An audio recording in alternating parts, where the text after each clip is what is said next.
அனைவருக்கும் வணக்கம். நாங்கள் இன்றைக்கு இந்த ப்ரெஸ் கான்ஃபரன்ஸை வைப்பதற்கான பிரதான நோக்கம் கடந்த வாரம் தமிழ் அரசியல் கைதிகளை விடுவிக்க வேண்டும் என்ற அடிப்படையிலே முன்னாள் கைதிகள், சிவில் சமூக செயற்பாட்டாளர்கள் மற்றும் அரசியல் கட்சிகளுடைய ஆதரவோடு ஒரு கையொப்ப போராட்டம் ஒன்று ஆரம்பிக்கப்பட்டு அது கணிசமான அளவுக்கு வெற்றி பெற்றிருக்கின்ற ஒரு நிலைமையை நாங்கள் அவதானிக்கக்கூடியதாக இருந்தது. விசேஷமாக தமிழ் மக்கள் மட்டத்திலே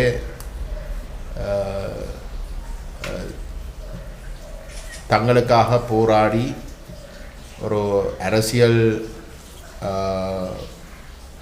தீர்வொன்றை பெறுவதற்காக, தமிழ் மக்களுடைய உரிமைகளை அடைவதற்காக போராடி அந்த போராட்டம் மௌனிக்கப்பட்ட ஒரு நிலையிலே அந்த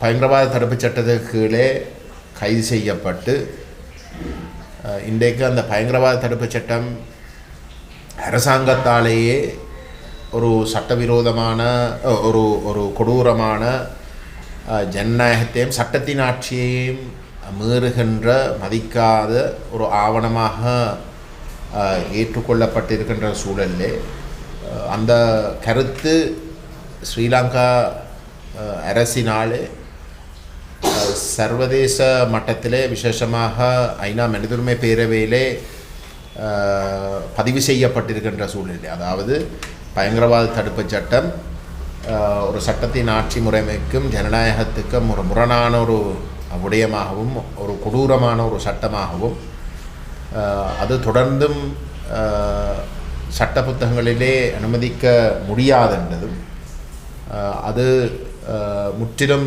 நீக்கப்பட்டு ஒரு புதிய சட்டம் சர்வதேச மட்டத்திலே சர்வதேச நியமங்களுக்கு அமைவாக கொண்டு வரப்பட வேணும், அல்லது ஆக குறைஞ்சது இருக்கக்கூடிய சட்டத்தை முற்றுமுழுதாக மாற்றி அமைத்து அது சர்வதேச நியமங்களுக்கு ஒப்பானதாக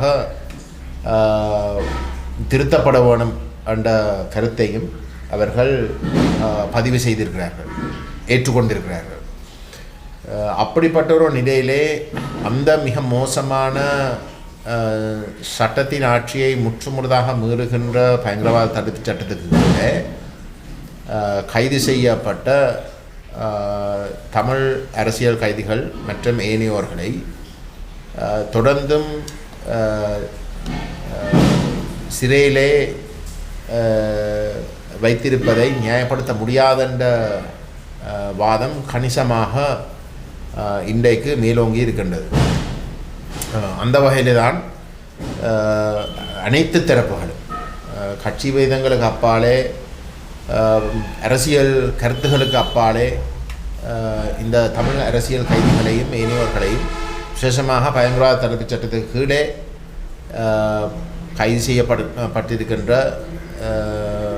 அனைவரையும் விடுவிக்க வேண்டும் என்ற ஒரு கோஷம் மேலோங்கி இருக்கின்றது. இந்த கருத்து இன்றைக்கு பெரிய லெவலில் ஒரு கையொப்ப போராட்டம் ஊடாகவும் பொதுவாக வடகிழக்கிலே ஒரு மேலோங்குகின்ற ஒரு கருத்தாக நிலைநாட்டப்பட்டு கொண்டு வருகின்ற இந்த சூழலிலே நீதியமைச்சர் திரு ஹர்ஷன நாணயக்கார் அவர்கள் அப்படி அரசியல் கைதிகள் என்ற ஒரு தலைப்பிலே எவருமே கைது செய்யப்பட்டு சிறையிலே அடைக்கப்பட்டதாக இல்லை என்ற ஒரு கருத்தை குறிப்பிட்டிருக்கின்றார். அவர் அதை சொல்வதற்கான அரசியல் பின்னணி தான் காரணம். ஏனென்றால் இதுக்கு முதல் அவருடைய தலைவர் அன்றகுமார திசாநாயக்க தேர்தல் காலத்திலே யாழ்ப்பாணத்துக்கும் வடக்குக்கும் வவுனியாக்கும் மற்றது வடகிழக்குக்கும் சென்ற பொழுது மிக தெளிவாக பயங்கரவாத தடுப்புச் சட்டத்துக்கு கீழே கைது செய்யப்பட்ட குற்றவாளிகளாக அறிமுகப்படுத்தப்பட்ட அல்லது இன்னும் வழக்குகளுக்கு முகம் கொடுத்து கொண்டிருக்கிறவர்கள் விடுவிக்கப்படுவார்கள், அவர்கள் விடுவிக்கப்பட வேண்டும். ஏனென்றால் அது அந்த சட்டம் முற்றுமுழுதாக சட்டத்தின் ஆட்சியை மீறுகின்ற ஒரு விடயம் என்ற கருத்தை ஆணித்தரமாக பதிவு செய்திருந்த ஒரு சூழலிலே அவர்களே அரசியல் கைதிகள் என்ற சொற்பதங்களை பாவித்த ஒரு சூழலிலே இன்றைக்கு நீதியமைச்சர் அந்த நிலப்பாட்டில் இருந்து பின்வாங்குகிறாராக இருந்தால் அது ஒரு அரசியல் காரணமாக மட்டும்தான் இருக்கலாம். ஏனென்றால் இதுக்கு முதலும் அரசியல் கைதிகளை விடுவிக்கிறதாக அறிவிக்கின்ற பொழுதும் அது ஒரு அரசியல் தீர்மானம். ஆகவே அதில் இருந்து பின்வாங்கிறதாக இருந்தாலும் அது ஒரு அரசியல் காரணமாகத்தான் இருக்கலாம். அந்த வகையிலே தேசிய மக்கள் சக்தி இன்றைக்கு அதனுடைய ஒரு பிரதான அங்கமாக ஜேவிபி அமைப்பு இருக்கின்றது. ஜேவிபி அமைப்பும் ஆயுதம் ஏந்தி போராடின ஒரு அமைப்பு. ஜேவிபி அமைப்புக்கு எதிராக இந்த மிக கொடூரமான பயங்கரவாத தடுப்புச் சட்டம் பாய்ந்தது. அப்படிப்பட்ட ஒரு சூழலிலே ஜேவிபியினுடைய உறுப்பினர்கள் கைது செய்யப்பட்ட காலப்பகுதியிலே அவர்கள் அனைவரும் அரசியல் கைதிகளாகத்தான் ஜேவிபியும் ஏனையோர்களும் அறிமுகப்படுத்தினவன். இன்றைக்கும் கூட ஜேவிபி தன்னுடைய அமைப்பை சார்ந்தவர்கள் கைது செய்யப்படுற ஒவ்வொரு சந்தர்ப்பத்திலையும் அரசியல் கைதிகளாகத்தான் அறிமுகப்படுத்துகிறார். ஜேவிபியினுடைய ஆயுத போராட்டம் அளிக்கப்பட்டதுக்கு பிறகும் அவர்களுடைய செயற்பாட்டாளர்கள் கைது செய்யப்படுகின்ற பொழுது, அவர்கள் எல்லாட்டி பழிவாங்குகின்ற பொழுதும் கூட அது ஒரு அரசியல் பின்னோக்கத்துக்காக நடக்கின்ற விடயமாக அவர்கள் மிக தெளிவாக பதிவு செய்து கொண்டு வருகின்றார்கள். இப்பொழுதும் கூட அவர்கள் ஆட்சியில் இருந்திருக்காவிட்டால் வேறொரு தரப்பு ஆட்சியில் இருந்து அவர்களுடைய அணியிலே இருக்கக்கூடிய எவரும் கைது செய்யப்படுகின்ற பொழுது அது ஒரு அரசியல் நோக்கத்துக்காக நடக்கின்ற அரசியல் கைதிகளை அவர்கள் ஒரு அரசியல் கைதிகளாகத்தான் கணிக்கின்ற பழக்கம் அனைவருக்கும் தெரிஞ்ச ஒரு விடயம். ஆனால் அதே நிலையிலே வடகிழக்கில் தமிழ் மக்களுடைய உரிமைக்காக போராடி கைது செய்யப்பட்டவர்களை அரசியல் கைதிகளாக கணிக்க முடியாதென்று இன்றைக்கு தேர்தலுக்கு பின்னிய காலத்தில் இந்த தேசிய மக்கள் சக்தியுடைய நீதியமைச்சர் அறிவிக்கிறதாக இருந்தால் அதுக்கு ஒரே ஒரு காரணமாகத்தான் இருக்கலாம், அது இனவாதம். சிங்கள தரப்புகளுக்கு அரசியல் கைதிகள் என்ற சொற்பதம் பாவிக்கிறதுல எந்த ஒரு பிரச்சனையும் இல்லை. ஏனென்றால் அவர்கள் ஆயுதம் ஏந்தி போராடினாலும் அது ஏதோ ஒரு நியாயத்தின் அடிப்படையில் தான் நடந்திருக்கும். ஆகவே அவர்கள் அரசியல் கைதிகள் தான். அவர்கள் பிடித்து அவர்களுக்கு எதிராக வழக்குகள் தாக்கல் செய்கிறது எல்லாமே அரசியல் பழிவாங்கல் என்ற அடிப்படையிலே நியாயப்படுத்துறதாகவும், ஆனால் தமிழர்களுக்கு அதே அடிப்படையில் கைது செய்யப்படுகின்ற பொழுது அவர்கள் அரசியல் கைதிகள் அல்ல, மாறாக அவர்கள் சட்டவிரோதமாக நடந்து சட்டம் சரியான வகையிலே அவர்களுக்கு எதிராக பாய்ந்திருக்கின்ற ஒரு கருத்தோடு பதிவு செய்கின்ற நோக்கத்தோடு தான் அவருடைய அந்த கொள்கை மாற்றம் நடைபெற்றிருக்கிறதாக நாங்கள் சுட்டிக்காட்ட விரும்புகின்றோம். இது உண்மையிலே கண்டிக்கப்பட வேண்டிய ஒரு விஷயம். எனக்கு தனிப்பட்ட முறையிலேயும் ஹர்ஷன நாயக்க அவர்களை தெரியும். நான் எதிர்பார்க்கவில்லை அப்படிப்பட்ட ஒரு நிலைப்பாட்டை அந்த நபர் எடுப்பார். அவர் ஒரு பதவியில் இருந்தாலும் கூட அந்த பதவிக்கு இருக்கின்ற நபர் தன்னுடைய தன்னுடைய அறிவும் தனக்கு இருக்கக்கூடிய அரசியல் பின்னணியையும் வலிமையாக கொண்டு வரும். ஆனால் அப்படி இருக்க வந்து ஹர்ஷன நாணயக்கார என்ற நபரும் நீதியமைச்சர் என்ற பதவிக்கு வந்ததுக்கு பிறகு அவர் கடந்த காலங்களிலே இருந்த நீதியமைச்சர்களுடைய மிக மோசமான ஒரு பிற்போக்குவாத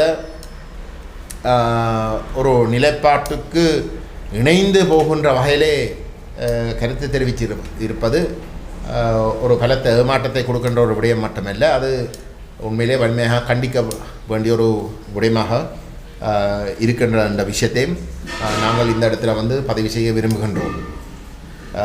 இது இன்னும் இந்த தேசிய மக்கள் சக்தி தேர்தல் காலத்திலே வந்து தாங்கள் வடகிழக்கை பொறுத்தவரையிலே ஒரு மாற்றத்தை கொண்டு வருவதாக வந்து ஒரு நம்பிக்கை ஒன்றை மக்களிடம் வந்து கொண்டு சென்றது எல்லாமே வந்து ஒரு நாடகம் என்றதை மீண்டும் நிரூபிக்கின்ற ஒரு விடயமாகத்தான் இந்த அரசியல் கைதிகளுடைய விடயம் அமைந்துள்ளது. இதே போன்று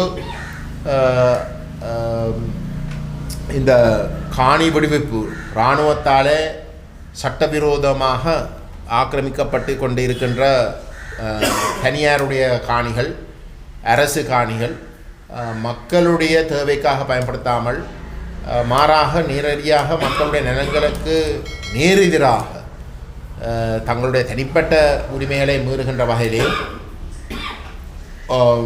சமூகம் என்ற வகையில் வந்து தங்களுடைய நிலங்களை பாதிக்கின்ற வகையிலேயும் வந்து பாவிக்கிறதை தாங்கள் நிறுத்தப்போவதாக வந்து அறிவித்த நிலையிலேயும்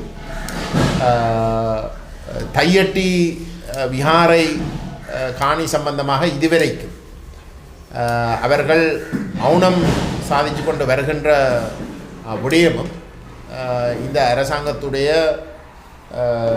இரட்டை வேடத்தை அம்பலப்படுத்துகின்ற ஒரு விடயமாகத்தான் நாங்கள் கருத்தில் கொள்ள வேண்டும். ஏனென்றால் இந்த தையட்டி விஹாரை என்றது முற்றுமுழுதாக வந்து சட்டவிரோதமாக கட்டப்பட்ட ஒரு விடயம். அதில் எந்த விதமான மாற்று கருத்தும் இருக்க முடியாது. இதுக்கு முதல் இருந்த அரசாங்கமே வந்து ஒரு அறிக்கை ஒன்று அரசாங்க அதிபர் மற்றது தெல்லிப்பளை பிரதேச செயலகத்திடம் வந்து கேட்ட இடத்திலே அந்த அறிக்கை எழுத்து மூலமாக ஆவணம் கொடுக்கும். தனியாருடைய அந்த இன்றைக்கு கட்டப்பட்ட சட்டவிரோத விஹாரை கட்டப்பட்ட இருக்கின்ற காணியுடைய தனியாருடைய உறுதிகள் உடைய பிரதிகள் உட்பட பழைய திசவிஹாரை இருந்த பழைய காணி உடைய உறுதி சேர்த்து அந்த பேர் விவரங்கள் அளவுகள் அது அனைத்து அரசாங்கத்துக்கு வழங்கப்பட்டும் இந்த அரசாங்கம் ஆட்சிக்கு வந்ததுக்கு பிறகு அவர்கள் அது சம்பந்தமாக ஒரு தெளிவான ஒரு நிலைப்பாட்டை எடுக்காமல் இருப்பது அனைத்துமே வந்து அவர்களுடைய போக்கிலையும் கடந்த அரசாங்கங்களை போன்று ஒரு இனவாத ஒரு நோக்கம்தான் இருக்கின்றதுன்ற ஒரு முடிவுக்கு வராமல் இருக்க முடியாது. ஏனென்றால் இது அனைத்துமே வந்து சிங்களவர்களுக்கும் ஏனையோர்களுக்கும் வந்து ஒரு சட்டம், தமிழருக்கு வந்து வேறொரு சட்டம் என்ற அடிப்படையில் தான் நடக்கின்றது. அந்த வகையில் வந்து நாங்கள் தமிழ் தேசிய மக்கள் முன்னணி இந்த முன்னாள் போராளிகள் உடைய இந்த முயற்சிக்கு அனைத்து மக்களும் அதுக்கு ஆதரவு தர வேணும், அதுக்கு ஒத்துழைக்க வேண்டும். அந்த தமிழ் அரசியல் கைதிகளையும் பயங்கரவாத தடுப்புச் சட்டத்துக்கு கீழே கைது செய்யப்பட்ட தமிழருடைய விடுதலை போராட்டம் சம்பந்தமாக கைது செய்யப்பட்ட அனைத்து தரப்புகளையும் வந்து நிபந்தனை இல்லாமல் வந்து விடுவிக்க வேண்டும் என்ற கோட்பாட்டை இன்னும் ஆணித்தரமாக முன்வைப்பதற்கு எல்லோரும் ஒத்துழைக்க வேண்டும் என்று நாங்கள் கேட்டுக்கொள்ள விரும்புகிறோம்.